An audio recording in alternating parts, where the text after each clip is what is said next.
మా పత్రికలు అని మీరు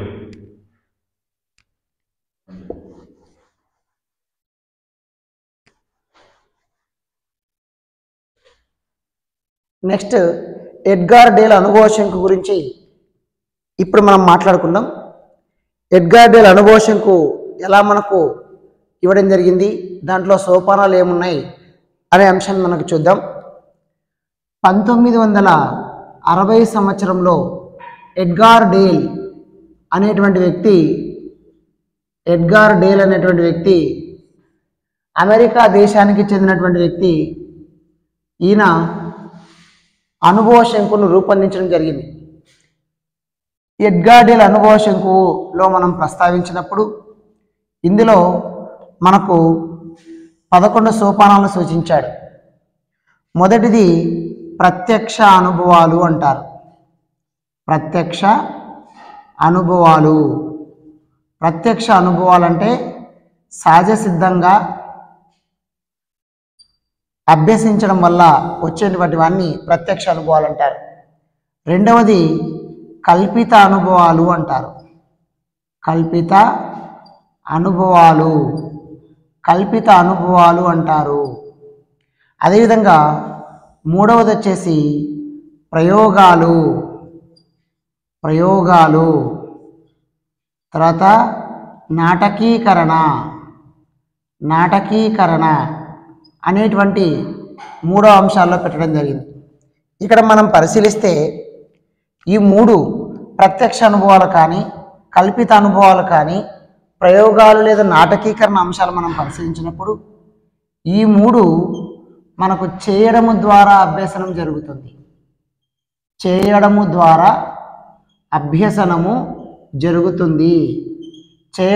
అభ్యసనం జరుగుతుంది. మరియు అన్ని జ్ఞానేంద్రియాలు ఇక్కడ పాల్గొంటాయి.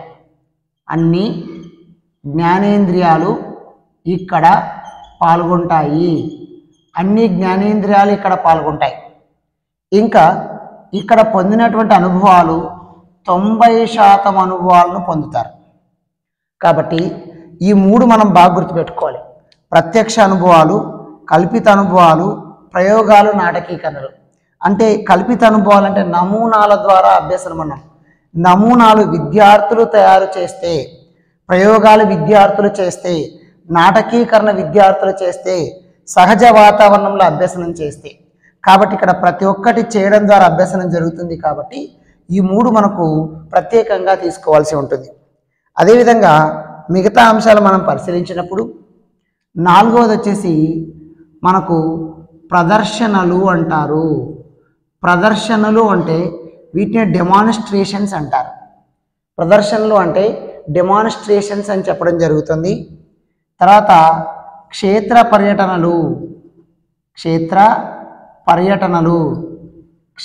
పర్యటనలు అనేవి ఉంటాయి.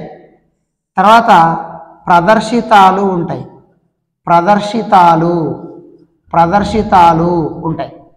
ఆ తర్వాత టీవీ, తర్వాత వచ్చేసి టెలివిజన్, నెక్స్ట్ రేడియో, తర్వాత గ్రాఫిక్ ఉపకరణలు అంటారు.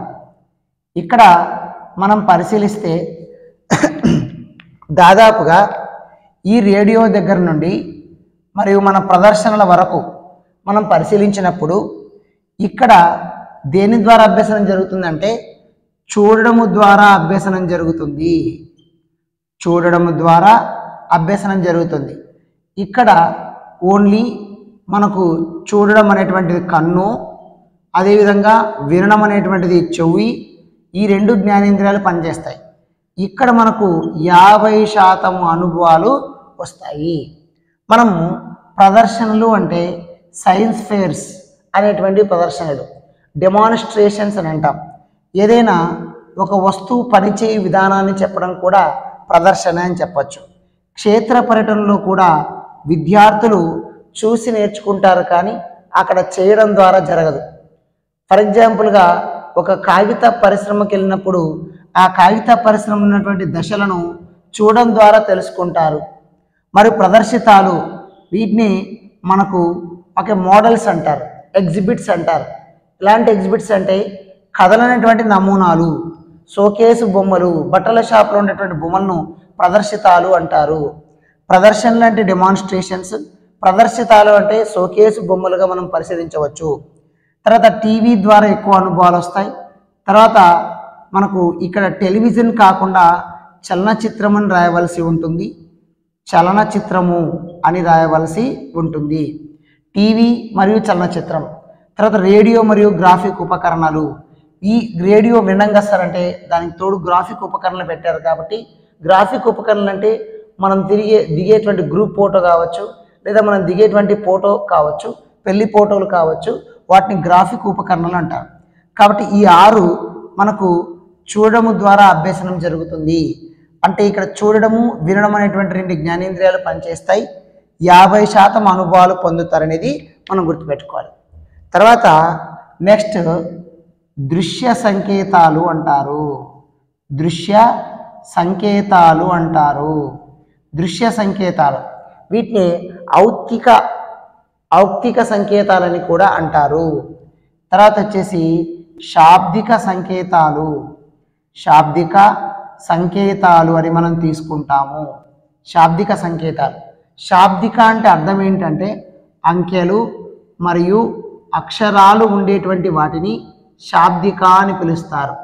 కాబట్టి మనం సాధారణంగా పాఠ్యపుస్తకాలు చదివినప్పుడు శాబ్దిక సంకేతాలు, దృశ్య సంకేతాల ఆధారంగానే మన టెక్స్ట్ బుక్లో ఉండడం జరుగుతుంది. దృశ్య సంకేతాలు అంటే గుర్తులు, చిహ్నాలు ఉన్నటువంటి వాటిని దృశ్య సంకేతాలు అంటారు. శాబ్దిక సంకేతాలు అంటే అంకెలు, అక్షరాలతో ఉండేటువంటివి. ఇప్పుడు మనం పరిశీలిస్తే ఈ రెండింటి ద్వారా మనకు ఏమంటే సింబాలిక్ ఎక్స్పీరియన్సెస్ అంటారు. సింబాలిక్ ఎక్స్పీరియన్సెస్ అంటారు. అంటే ఇక్కడ అర్థం ఏంటంటే ఈ ఎక్స్పీరియన్సెస్ ఎలా కలుగుతున్నాయంటే గుర్తుల ద్వారా అభ్యసనం జరుగుతుంది. ఇక్కడ ఓన్లీ మనకు చూడడం అనేటువంటిది మాత్రమే, జ్ఞానేంద్రియం కన్ను మాత్రమే పనిచేయడం జరుగుతుంది. ఈ ప్రాంతాల్లో మరొక ఇంపార్టెంట్ ఏంటంటే ఇక్కడ మనకు 20% అనుభవాలు మాత్రమే కలుగుతాయి. కాబట్టి ఎడ్గార్ డేల్ తన అనుభవ అంశాలను మాకు ఎలా ఉంచాడంటే పై నుండి కిందికి ఉంచడం జరిగింది.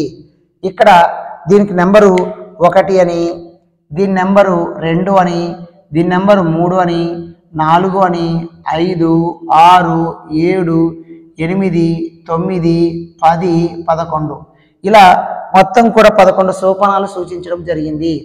అయితే కొన్ని సందర్భాలలో టీవీ మరియు చలనచిత్రం ఈ రెండింటిని కలిపినప్పుడు మనకు ఎడ్గార్ డేల్ అనుభవ శంకులో 10 సోపానాలు మాత్రమే కనిపిస్తాయి. ఇక్కడ మీరు ప్రధానంగా గుర్తించుకోవాల్సిన అంశం ఏంటంటే ఇక్కడ కింద ఉన్న దాన్ని ఏమంటామంటే పీఠ భాగము అంటారు. పీఠ భాగము అంటారు. దీన్ని ఆధార భాగము అంటారు. అదేవిధంగా మూల భాగము అని కూడా అంటారు. పీఠ భాగము, ఆధార భాగము, మూల భాగము, కింది భాగం అంటారు. ఇక్కడ పై ఉన్నదాన్ని అగ్రభాగము అంటారు. అగ్రభాగము, ఊర్ధ్వ భాగం అని కూడా అంటారు. ఊర్ధ్వ భాగము అని కూడా అంటారు. లేదా శీర్షిక భాగము అని కూడా అంటారు. లేదా శిఖర భాగం అని కూడా అంటారు. అయితే ఇక్కడ మనం పరిశీలించాల్సిన అంశం ఏంటంటే మనకు అనుభవాలు అనేటువంటివి పై నుండి కిందకు వచ్చే కొలది ఏమవుతుంది అంటే అనుభవాలు మనకు పెరుగుతాయి. పైన నుండి కిందికి వచ్చే కొలది అనుభవాలు పెరుగుతాయి. అదే కింద నుండి పైకి పోకొలది అనుభవాలు ఏమవుతున్నాయంటే తగ్గుతున్నాయి. అనుభవాలు తగ్గుతున్నాయి. ఒకవేళ ఎడ్గార్ డేల్ అనుభవ శంకులో 4వ సోపానం ఏది అన్నాడు అనుకోండి, మనం కింద నుండి కౌంట్ చేసుకొని ప్రదర్శనలని చెప్పాలి. ఒకవేళ అలా అడగకుండా ప్రత్యేకంగా అడిగాడు అనుకోండి, ఎడ్గార్ డేల్ అనుభవ శంకులో పైన నుండి కిందకు వచ్చు కొలది లేదా అగ్రభాగం నుండి పీఠ భాగంకి వచ్చు కొలది ఒక 4వ సోపానం ఏదనుకోండి 1, 2, 3, 4 ఇట్లా చెప్పుకోవాల్సి ఉంటుంది. సందర్భానుసారంగా అడిగినప్పుడు పై నుండి కింది ఉన్నప్పుడు పై నుండి చెప్పాలి, కింద నుండి అన్నప్పుడు కింద నుండి చెప్పాలి. ఒకవేళ పొరపాటుగా ఎలా చెప్పకుండా ఏమి పై నుండి కిందకు అనకుండా ఓన్లీ ఎడ్గార్ డేల్ అనుభవ శంకులు 5వ సోపానం అనుకోండి, మనం కింద నుండి కౌంట్ చేసుకొని క్షేత్ర పర్యటనలు చెప్పవలసి ఉంటుంది. కాబట్టి ఎడ్గార్ డేల్ అనుభవ శంకును మనకు 1960 సంవత్సరంలో దీని ప్రత్యేకత గురించి చెప్పడం జరిగింది. ఎడ్గార్ డేల్ ఏ దేశానికి చెందినవంటే అమెరికా దేశానికి చెందినవాడుగా మనం పరిశీలించడం జరుగుతుంది. కాబట్టి ఈ 3 మనకు చేయడం ద్వారా అభ్యసనము, ఈ 6 చూడడం ద్వారా అభ్యసనము, ఇవి 2 కూడా మనకు ఓన్లీ చూడడం ద్వారా జరుగుతాయి. సింబాలిక్ గుర్తుల ద్వారా అభ్యసనము జరుగుతుంది అంటారు. కాబట్టి ఇక్కడ అనేక రకాలుగా వినడం ద్వారా, గ్రాఫిక్ ఉపకరణల ద్వారా, చలనచిత్రాల ద్వారా, టీవీ ద్వారా, ప్రదర్శితాలు, క్షేత్ర పర్యటనలు, ప్రదర్శనలు, వీటి ద్వారా అభ్యసనం అనేది జరుగుతుంది అనేది గుర్తుంచుకోవాలి. మరి ఎడ్గార్ డేల్ అనుభవ శంకు ఖచ్చితంగా మనకు బిట్ అడగడానికి ఆవశ్యకత ఉంటుంది. ఈ 3 ఒక పార్టు, ఈ 6 ఒక పార్టు, ఈ 2 ఒక పార్టుగా మనం చదువుకోవాలి. వీటిని బట్టి కొట్టకూడదు. బట్టి కొడితే మనకు కన్ఫ్యూజ్ కావడానికి అవకాశం ఉంటుంది. కాబట్టి ప్రత్యక్ష అనుభవాలు అంటే సహజ పరిసరాలలో పొందే అనుభవాలు, కల్పిత అనుభవాలు అంటే నమూనాల ద్వారా పొందే అనుభవాలు, ప్రయోగాలు నాటకీకరణ చేయడం ద్వారా పొందే అనుభవాలుగా తీసుకుంటాం. ప్రదర్శనలు, డెమాన్స్ట్రేషన్, క్షేత్ర పర్యటనలు, ఫీల్డ్ ట్రిప్స్, ప్రదర్శితాలు, ఎగ్జిబిట్స్, టీవీ, చలచిత్రాలు, మూవీస్, రేడియో అండ్ గ్రాఫిక్ ఉపకరణాలు, దృశ్య సంకేతాలు, విజువల్ సింబల్స్, శాబ్దిక సంకేతాలు, అక్షరాలు, అంకెల ద్వారా ఉండేటువంటి అంశాలుగా మనం తీసుకోవాల్సి ఉంటుంది. ఇదే ఎడ్గార్ డేల్ అనుభవ శంకుగా మనం ప్రస్తావించడము జరుగుతుంది. కంపల్సరిగా ప్రత్యక్ష అనుభవాల నుండి ఎడ్గార్ డేల్ అనుభవ శంకు నుంచి ఒక బిట్ అడగడం జరుగుతుంది. బాగా గుర్తుపెట్టుకోండి. కింద భాగాన్ని ఆధార భాగము లేదా పీఠ భాగము లేదా మూల భాగము అంటారు. పై భాగాన్ని అగ్రభాగము లేదా శీర్షికా భాగము లేదా అదేవిధంగా ఊర్ధ్వ భాగం అని కూడా అంటారు. కాబట్టి ఇలాంటి అంశాలను మనం పరిశీలించి ఆన్సర్ చేయాల్సి ఉంటుంది. పైన నుండి కిందికి సోపానాలు అడగవచ్చు, కింద నుండి పైకి సోపానాలు అడగవచ్చు. పైన కింద అడగకుండా డైరెక్ట్గా సోపానం ఏదంటే మీరు కింద నుండే తీసుకోవాల్సి ఉంటుంది. ఇది ఎడ్గార్ డేల్ అనుభవ శంకు. మనం చెప్పుకుంటున్నటువంటి దాదాపుగా 60 నుంచి 70 ఇంపార్టెంట్ పాయింట్స్లో మొదటి పాయింట్ను మనం పూర్తి చేసుకున్నాం. తర్వాత రెండో అంశాన్ని మనం మళ్ళీ చెప్పుకునేటువంటి ప్రయత్నం చేద్దాం. కాబట్టి ఒక్కొక్క అంశం కూడా ప్రతి పాయింట్ కూడా మనకు ఇంపార్టెంట్. ఈ యొక్క 70 పాయింట్లు మీరు చూసుకోగలిగితే ఖచ్చితంగా ట్రై మెథడ్స్లో 12 మార్కులకు గాను కనీసం 8 నుంచి 10 మార్కులు తెచ్చుకునే అవకాశం ఉంది. స్కూల్ అసిస్టెంట్లకు అయితే దాదాపు వాళ్ళు కూడా 10 మార్కులు తెచ్చుకునేటువంటి అవకాశం ఉంది. కాబట్టి ఈ యొక్క ఒక్కొక్క వీడియోను జాగ్రత్తగా మీరు చూడగలిగితే ఖచ్చితంగా మీరు ఇక్కడ సక్సెస్ కావడానికి అవకాశం ఉంటుంది. అనేక అంశాలు ఇందులో మనం పొందుపరచడం జరుగుతుంది. ఇంపార్టెంట్ పాయింట్స్ కూడా పొందుపరుస్తాం. ప్రతి అంశం మీకు టెట్కు ఉపయోగపడే విధంగా, డిఎస్సికి ఉపయోగపడే విధంగా, అతి తక్కువ సమయంలో ఎక్కువ స్కోర్ తెచ్చుకునేది ఎలా అనే దృష్టితోనే మనం ఈ ప్రోగ్రామ్ను చేపట్టడం జరిగింది. కాబట్టి మొదటి ఒకే పాయింట్ మనం పూర్తి చేసుకున్నాం. దీని తర్వాత మనం ఒక్కొక్క దాని గురించి మాట్లాడుకుందాం.